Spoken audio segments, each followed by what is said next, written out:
Wait for it. There you go. Okay. Yeah, and then here's the waveform for that. As it plays. You can barely hear it. Yeah, you can barely hear it, but it's fine.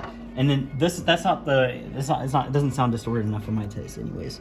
So then here is the output signal. Is it here? That sounds fantastic. Yep, there you go.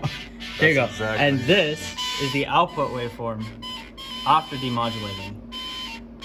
But before that, we can go and step you through like all the list of modulations. So step one, you can just look at that, right? While this plays.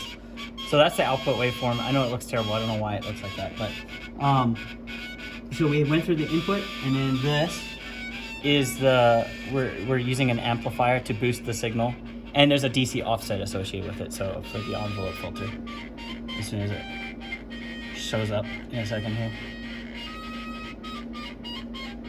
Maybe go in a little bit. Come on. Okay, there you go. There you go. So that's the DC offset. Signal, yeah, the DC offset message signal that's also been amplified. And then that goes in, and we get into the modulator circuit. And so we have this like 1 megahertz. That's a 1 megahertz carrier wave, right? Yeah. And then the output of that gets modulated, and you get this modulated signal. So this is the modulated signal? Yeah. So this is what the antenna would see. As soon as you fucking... There's just so much. There you go, there you go. I mean, you could zoom in all the way. You could see, like... Yeah. This is the carrier and message modulated together. Yep. Alright, and then it goes and gets demodulated. Yep, it gets demodulated, so here's... Look. Why did I do that? I didn't want that one. That one's important. Alright, then... This is your... so that would be the what do you call it? The envelope filter. I guess I need to put it up like that a little bit. But so it takes the this is where you take the modulated signal.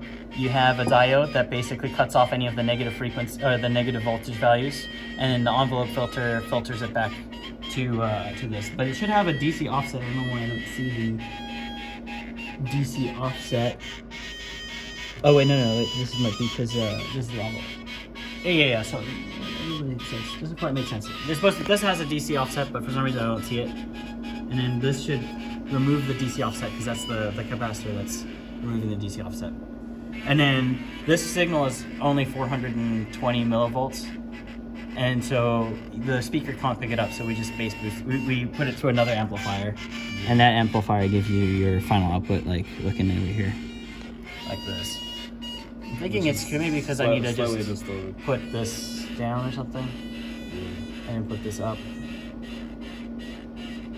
Yeah, I mean, it works. I mean, you can hear it, but it looked better earlier. I think maybe it's because of if I remove the audio source, I think the load that is the speaker is causing the problems here. If I remove that, oh yeah, that looks a little bit better. Here.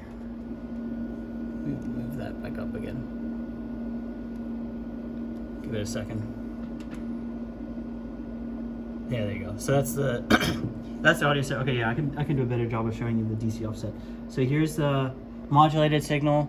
We saw that one's okay, and then this is the DC off. This should have like a DC offset, but it's the demodulated signal with like a DC thing. So like we recovered the envelope, right? And then here we removed the DC offset, so it goes back down. It should come back. Yeah, there you go. And then we amplify it back up like so, and now you get this. And so you can compare it with the original waveform. So this is the output waveform, and this is the original waveform. I mean, looks pretty much identical in my opinion, you know. Yeah. I don't know where all that distortion is coming from, you know, considering how identical they look. But yeah, that's it.